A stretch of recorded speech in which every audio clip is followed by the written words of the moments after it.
प्यारे बच्चों, आज मैं क्लास 10th में चैप्टर 6 ट्रायंगल में एक्सरसाइज 6.1 बता रहा हूं। एक्सरसाइज 6.1 प्रारंभ करने से पहले मैं बताऊंगा समरूप और सर्वांग सम। समरूप और सर्वांग सम, इन दोनों में क्या डिफरेंस होता है, हम कैसे मालूम करेंगे कि ये आकृति हमारी समरूप है या सर्वांग सम है। तो उसमें देखते हैं, हम इसका करें संधि विच्छेद तो ये होगा सम प्लस रूप। सम मीन्स समान और रूप मीन्स आकार। जिन दो आकृतियों का आकार एक जैसा होता है उसको बोलते हैं समरूप। जैसे हमारा ये वर्ग है और एक वर्ग हमारा ये है। इन दोनों की डायमेंशन साइड अलग अलग है। माना इसकी साइड है 6 सेंटीमीटर और इसकी साइड है 4 सेंटीमीटर। तो इनमें साइड अलग अलग है, लेकिन देखने में एक आकृति दोनों एक जैसी लग रही है। तो इन दोनों आकृतियों को बोलेंगे हम समरूप। जैसे ये हमारा कोई रेक्टेंगल है, आयत है, और एक दूसरा ये है रेक्टेंगल। इसकी लेंथ है माना 8 सेंटीमीटर और ब्रेथ है इसकी 5 सेंटीमीटर। इसकी लेंथ है 6 सेंटीमीटर और ब्रेथ है माना ये 4 सेंटीमीटर। तो डायमेंशन दोनों की अलग अलग है, लेकिन देखने में ये दोनों आकृतियां एक जैसी लग रही है। तो ये दोनों आकृति, दोनों रेक्टेंगल समरूप होंगे। क्लियर। उसी प्रकार माना हमारा कोई सर्कल है और एक सर्कल हमारा ये है। इसकी रेडियस है माना 5 सेंटीमीटर और इसकी रेडियस है माना 3 सेंटीमीटर। तो ये दोनों सर्कल भी समरूप होंगे। क्लियर। अब आता है सर्वांग सम। सर्वांग सम का मतलब होता है जिसके सभी अंग समान हो। जैसे ये हमारा स्क्वायर है और एक दूसरा स्क्वायर ये है। इसकी साइड दे रखी है हमें 6 सेंटीमीटर और इसकी भी साइड 6 सेंटीमीटर है। एंगल तो ये 90 डिग्री का होगा ही, ये भी एंगल 90 डिग्री का होगा।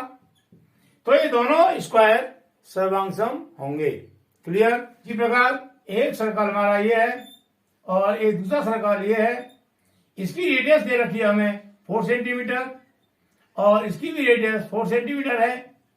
तो ये दोनों सर्कल सर्वांग सम होंगे। क्लियर। उसी प्रकार माना हमारा ये ट्रायंगल है और एक दूसरा ट्रायंगल ये है। इसका ये एंगल दे रखा है 50 डिग्री, ये एंगल दे रखा है 40 डिग्री। तो ये एंगल 90 का बचेगा। उसी प्रकार ये एंगल भी है 50 डिग्री, ये एंगल 40 डिग्री और ये एंगल 90 डिग्री बचेगा। इसकी साइड दे रखी है ये बेस वाली माना 5 सेंटीमीटर और ये भी 5 सेंटीमीटर दे रखी है। तो ये दोनों ट्रायंगल सर्वांग सम होंगे। क्लियर। अब बता रहा हूं मैं ये समरूप की कुछ प्रॉपर्टी। नंबर 1 है कोण। कोण कोण समरूपता की कसौटी। कसौटी जैसे हमारा एक ट्रायंगल ये है, इसको नाम देते हैं ए बी सी, और एक दूसरा ट्रायंगल ये है, इसको नाम देते हैं हम पी क्यू आर। यहां पर ये एंगल ए इक्वल है एंगल पी के, angle A equal to angle P, angle B equal है एंगल क्यू के, angle B equal to angle Q, और एंगल सी इक्वल है एंगल आर के, angle C equal to angle R. Clear. जब angle A angle B के equal है, angle B angle Q के equal है और एंगल सी एंगल आर के इक्वल है। तो भुजाएं एक ही अनुपात में होंगी।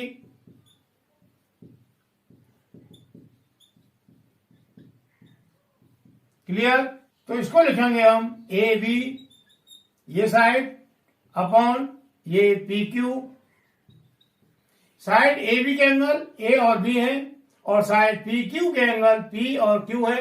तो ये हो जाएगा A B upon P Q equal होगा B C upon Q R बराबर होगा A C upon P R. Clear? A B के अपॉन में ये साइड आएगी, बी सी के अपॉन में ये साइड आएगी और ए सी के अपॉन में ये साइड आएगी। क्लियर? तो यहां हमारी संगत भुजाओं का अनुपात बराबर होगा। अब आती है प्रॉपर्टी सेकंड। नंबर 2 है भुजा भुजा भुजा समरूपता की कसौटी।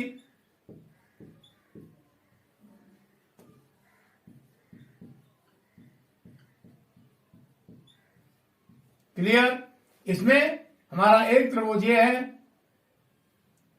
इसको नाम दे दिया हमने ए बी और सी, और दूसरा त्रिभुज ये है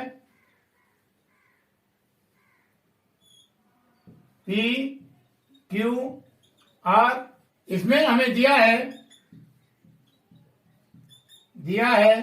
A B upon P Q, A B upon P Q बराबर है B C upon Q R, B C upon Q R equal है A C upon P R. Clear? तो जब ये संगत भुजाओं का अनुपात रेशियो इक्वल है, बराबर है, तो एंगल ए बराबर होगा एंगल पी के, एंगल ए बराबर हो जाएगा एंगल पी के, और एंगल बी बराबर होगा एंगल क्यू के, एंगल बी बराबर होगा एंगल क्यू के, और एंगल सी बराबर होगा एंगल आर के। क्लियर? ये एंगल सी बराबर होगा इस एंगल आर के। इस प्रकार एक तीसरी प्रॉपर्टी और है, नंबर 3 है भुजा कोण भुजा समरूपता की कसौटी।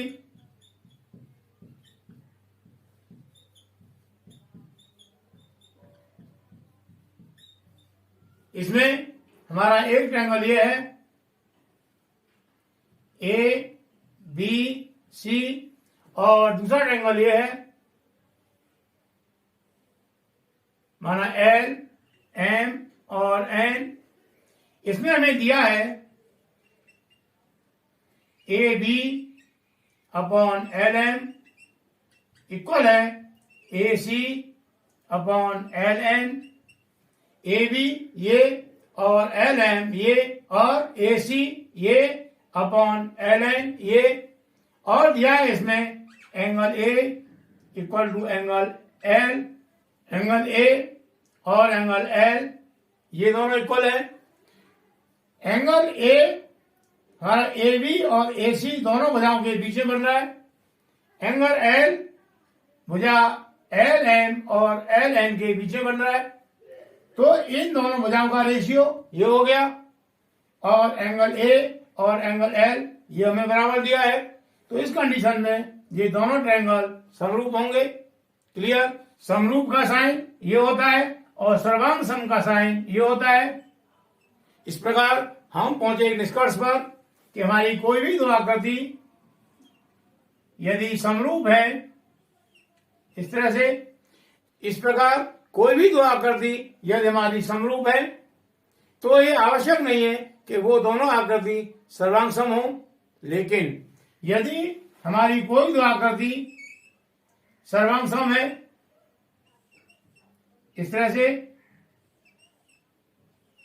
ये दोनों आकृति सर्वांग सम है, इधर ये दोनों सर्वांग सम है, इसी प्रकार ये हमारा रेक्टेंगल है और एक दूसरा रेक्टेंगल ये है। ये दोनों सर्वांग सम है। तो ये आवश्यक हो जाता है कि ये आकृति और ये आकृति समरूप होंगी। क्लियर। तो सर्वांग सम की कंडीशन में आकृति समरूप होती है, लेकिन समरूप की कंडीशन में आकृति सर्वांग सम नहीं होती। क्लियर। अब बता रहा हूं मैं एक्सरसाइज 6.1। इसमें पहला क्वेश्चन है, कोष्टकों में दिए शब्दों में से सही शब्दों का प्रयोग करके रिक्त स्थानों को भरिए। पहला है, सभी वृत्त खालिस्तान होते हैं सर्वांग सम और समरूप। इन दोनों में से क्या होता है यह हमें बताना है। तो हम दो वृत्त खींच रहे हैं। इन दोनों वृत्तों की रेडियस अलग अलग है। इसकी माना R1 मान लें हम और इसकी R2 मान लें। दोनों की रेडियस अलग अलग है। तो सर्वांग सम का मतलब होता है सभी अंग समान। कहने का मतलब इनकी रेडियस बराबर होनी चाहिए। यहां पर रेडियस दोनों की अलग अलग है, तो ये सर्वांग सम नहीं होंगे, ये हो जाएंगे समरूप। क्लियर। तो यहां आ जाएगा खाली स्थान में समरूप। क्लियर। दूसरा है, सभी वर्ग खालिस्तान होते हैं समरूप या सर्वांग सम। इसके लिए एग्जांपल लेते हैं। ये हमारा एक वर्ग हो गया और एक वर्ग हमारा ये हो गया। क्लियर। और एक वर्ग हमारा हमने ये ले लिया। यहां ये तीन वर्ग लिए हमने, लेकिन यहां तीनों की जो साइड है वो अलग अलग है। देखने में ये तीनों आकृति एक जैसी लग रही है, तो ये तीनों वर्ग हमारे समरूप होंगे, सर्वांग सम नहीं होंगे। तो यहां आ जाएगा खाली स्थान में समरूप। क्लियर। कहने का मतलब हमारा कोई वर्ग है या कोई आयत है, वो सभी समरूप होंगे, सर्वांग सम नहीं हो सकते। सर्वांग सम उस कंडीशन में होंगे जब उनकी साइड इक्वल हो, बराबर हो। अगर साइड हमारी अलग अलग है, जिस तरह से यहां दिया है स्क्वायर में, तो साइड अलग अलग होने की कंडीशन में सभी ये वर्ग या आयत हमारे समरूप होंगे। क्लियर।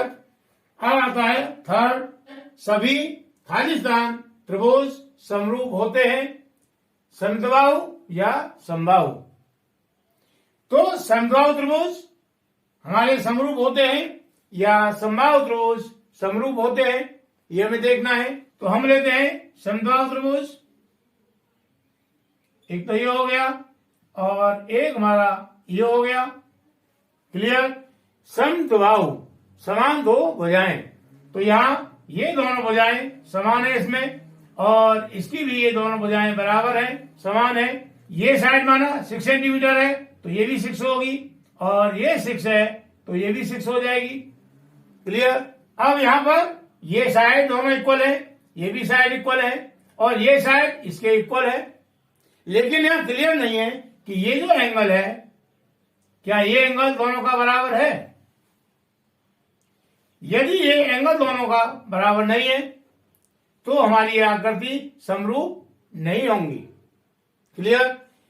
उसी प्रकार अब आता है समबाहु त्रिभुज। यहां पर हमने एक लिया समबाहु त्रिभुज ये, और एक ले लिया हमने ये। तो ये कन्फर्म है, ये हम जानते हैं कि समबाहु त्रिभुज का प्रत्येक एंगल 60 डिग्री का होता है। तो ये भी 60 का हो गया, ये भी 60 का हो गया, और ये भी 60 का हो गया। इसी प्रकार ये समबाहु त्रिभुज है, तो ये एंगल भी 60 के होंगे। क्लियर। यहां पर ये साइड माना हमने मान ली 8 सेंटीमीटर, और ये साइड है माना हमारी 4 सेंटीमीटर। क्लियर। जब ये 8 सेंटीमीटर है तो ये साइड भी 8 होगी और ये साइड भी 8 होगी, क्योंकि समबाहु त्रिभुज है। इसी प्रकार इस त्रिभुज में ये साइड 4 सेंटीमीटर है, तो ये भी 4 सेंटीमीटर होगी और ये भी 4 सेंटीमीटर होगी, क्योंकि समबाहु त्रिभुज है। इस प्रकार ये दोनों ट्रायंगल हमारे समरूप होंगे। क्लियर। तो इसमें आ जाएगा सभी त्रिभुज समरूप होते हैं, तो इसमें आएगा ये समबाहु त्रिभुज। तो यहां आ जाएगा समबाहु क्लियर। कुछ बच्चे क्या करते हैं कि ये तो खालिस्तान है, इनको रट देते हैं, लेकिन क्वेश्चन कभी रटना नहीं चाहिए, उसको समझो, चाहे समझने में हमें टाइम कितना भी लगे, क्योंकि रटने वाली चीज को हम भूल जाते हैं। क्लियर। अब आता है फोर्थ, भुजाओं की समान संख्या वाले दो बहुभुज समरूप होते हैं। इसमें फर्स्ट कंडीशन है यदि उनके संगत कोण ये खालिस्तान हो, तथा सेकंड है इसमें उनकी संगत भुजाएं खालिस्तान हो। खालिस्तान दे रखा है हमें समानुपाती और बराबर। तो इसके लिए हमारे दो बहुभुज हैं, वो समरूप उसी कंडीशन में होंगे जब उनके संगत कोण बराबर हों। जैसे इस आकृति में हमारा ये एंगल इसके बराबर था, लेकिन यहां इस आकृति में ये एंगल इसके बराबर नहीं है, तो ये दोनों आकृति समरूप नहीं हुई। और ये दोनों एंगल बराबर है, तो ये दोनों आकृति समरूप हो गई। उसी प्रकार इसके लिए दो बहुभुज समरूप होते हैं जब होंगे जब उनके संगत कोण बराबर होंगे। तो यहां खालिस्तान में आ जाएगा बराबर। क्लियर। अब आता है सेकंड, उनकी संगत भुजाएं समानुपाती हो, तो इसमें यह आ जाएगा समानुपाती। क्लियर। अब next question, question number second, निम्न युग्मों के दो भिन्न भिन्न उदाहरण दीजिए। फर्स्ट है इसमें समरूप आकृतियां, तो हमें ऐसे दो एग्जाम्पल देने हैं जो समरूप होते हैं। ये फर्स्ट एग्जाम्पल हो जाएगा सभी वृत्त समरूप होते हैं। क्लियर।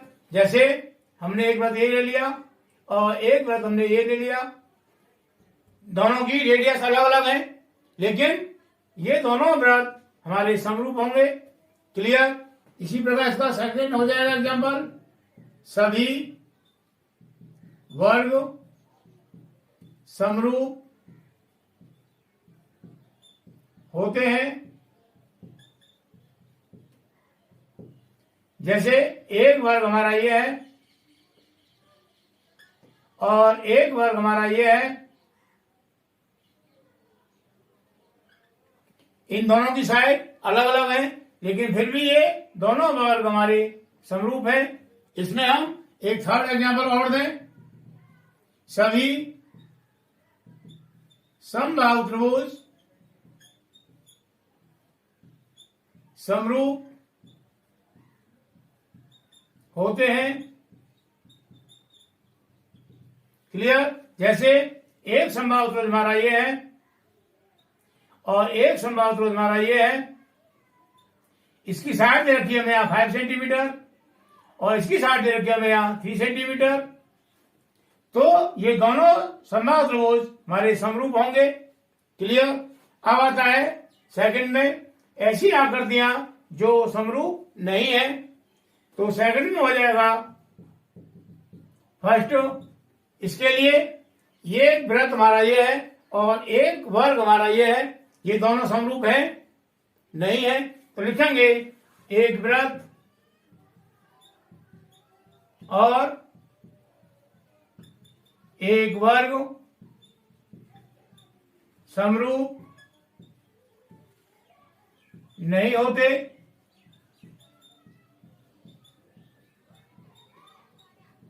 क्लियर। इसी प्रकार हम इसको देख लें, ये हमारा वर्ग है और ये हमारा त्रिभुज है, तो ये दोनों भी समरूप नहीं है। इसके लिए सेकंड एग्जांपल हो गया हमारा ये एक वर्ग और एक त्रिभुज समरूप नहीं हो सकते।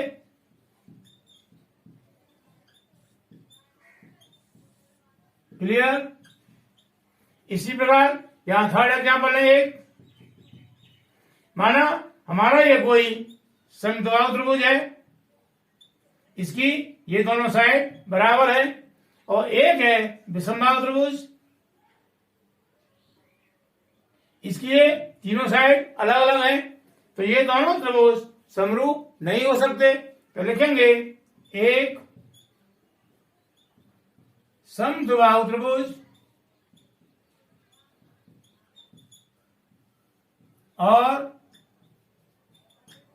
एक विषमबाहु त्रिभुज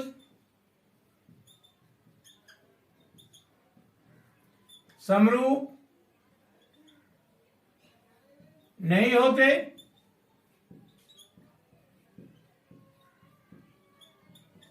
क्लियर? मुझे उम्मीद है क्वेश्चन समझ में आ रहे होंगे। अब नेक्स्ट क्वेश्चन नंबर 3, बताइए कि निम्न चतुर्भुज समरूप हैं या नहीं है। यहां पर ये चतुर्भुज है PQRS, इसकी प्रत्येक साइड दे रखी है 1.5 सेंटीमीटर, और एक दूसरा चतुर्भुज ये है ABCD, इसकी प्रत्येक साइड दे रखी है हमें 3 सेंटीमीटर। ये जो साइन लगा है, इस साइन का मतलब होता है 90 डिग्री। क्लियर? तो हमें ये देखना है या दोनों ये चतुर्भुज हमारे समरूप हैं या नहीं है। इस क्वेश्चन को मेरे बिना बताए आप भी बता सकते हैं कि दोनों आकृतियां, दोनों चतुर्भुज समरूप है या नहीं है। यहां पर यदि ये फिगर इस तरह से बना होता, इस तरह से होता, और ये साइड है 1.5, ये भी 1.5, ये 1.5 और ये भी 1.5, तो ये दोनों आकृति हमारी समरूप हो जाती। लेकिन यहां पर ये जो एंगल है और ये एंगल है, दोनों अलग अलग हैं, इसीलिए ये दोनों आकृति समरूप नहीं होंगी। तो लिख देंगे आकृति समरूप नहीं है, यही हमारा आंसर हो जाएगा। क्लियर? मुझे उम्मीद है ये सभी क्वेश्चन समझ में आए होंगे। इस प्रकार हमारी एक्सरसाइज 6.1 कंप्लीट होती है। नेक्स्ट एक्सरसाइज नेक्स्ट वीडियो में करेंगे।